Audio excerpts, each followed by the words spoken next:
Assalamualaikum warahmatullahi wabarakatuh. Salam sehat selalu buat kita semua. Pada kesempatan ini, saya akan berbagi materi tentang Asesmen Kompetensi Minimum (AKM).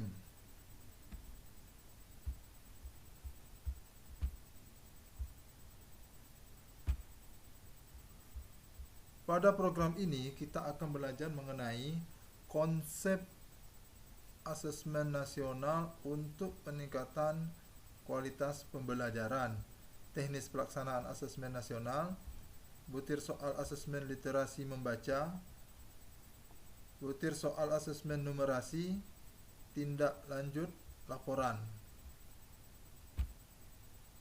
Asesmen nasional terdiri dari asesmen kompetensi minimal, survei karakter, survei lingkungan belajar. Asesmen kompetensi minimal terbagi menjadi dua, yaitu asesmen literasi membaca, yaitu memahami, menggunakan, mengevaluasi, merefleksi.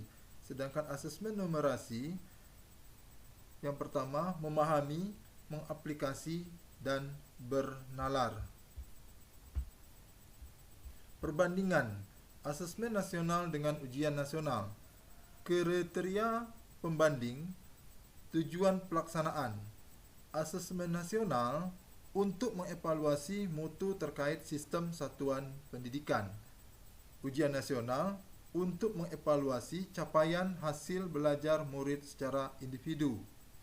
Kriteria pembanding jenjang penilaian untuk asesmen nasional SD, MI, SMP, MTS, SMA, MA, SMK, program kesetaraan jenjang dasar dan menengah. Ujian nasional SMP, MTS, SMA, MA, dan SMK. Kriteria pembanding level siswa. Asesmen nasional kelas 5, 8, dan 11. Ujian nasional tingkat akhir pada tiap jenjang. Kriteria pembanding subjek siswa.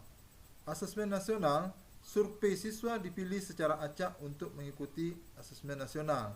Sedangkan ujian nasional, sensus semua siswa mengikuti ujian nasional.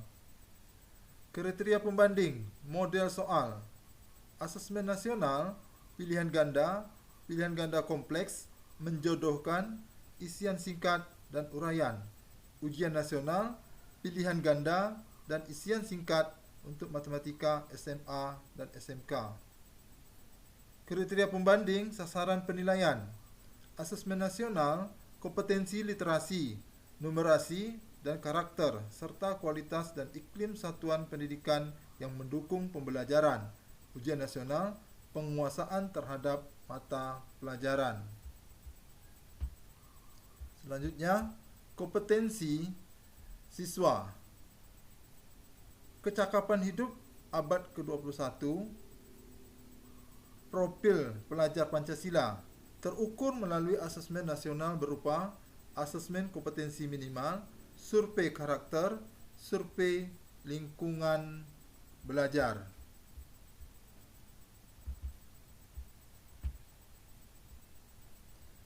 AKM dan survei karakter. Yang pertama, literasi, kemampuan bernalar tentang dan menggunakan bahasa. Sedangkan numerasi, kemampuan bernalar menggunakan matematika. Dan karakter, misalnya pembelajar, gotong royong, kebinekaan.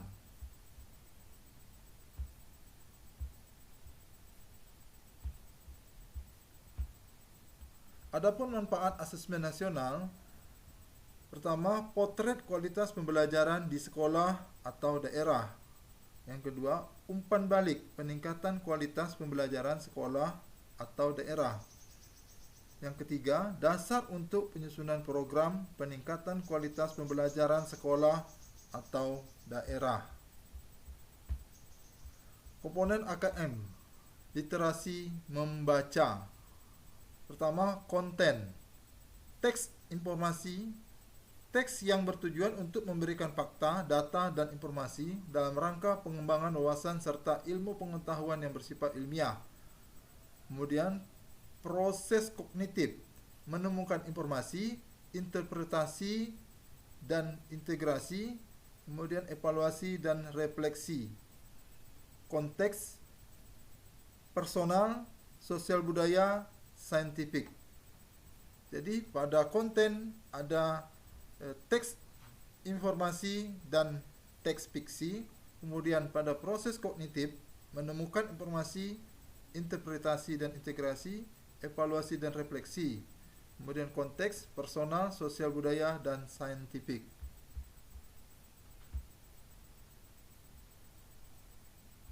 Selanjutnya ada kriteria peserta asesmen nasional, seluruh satuan pendidikan, tidak semua murid, pemilihan sampel secara acak, diambil dari kelas 5, 8, 11. Setiap peserta mengerjakan tes literasi membaca, tes literasi numerasi, survei karakter, dan survei lingkungan belajar. Bentuk soal, pilihan ganda kompleks, menjodohkan, isian singkat, uraian. Jadwal pelaksanaan. Untuk SMA, SMK, MA, dan paket C, di sini survei karakter 30 menit. Itu pada hari pertama. Pada hari kedua, survei lingkungan belajar 30 menit. Untuk level 6, kelas 11 dan 12, literasi teks fiksi 11 soal, literasi teks informasi 39 soal.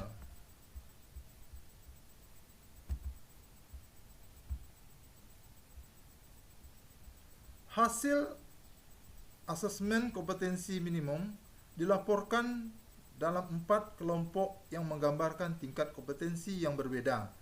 Untuk literasi, ada kelompok intervensi khusus. Detail tingkat kompetensi. Murid belum mampu menemukan dan mengambil informasi eksplisit yang ada dalam teks ataupun membuat interpretasi sederhana. Ada kelompok dasar, kelompok cakap, kelompok mahir.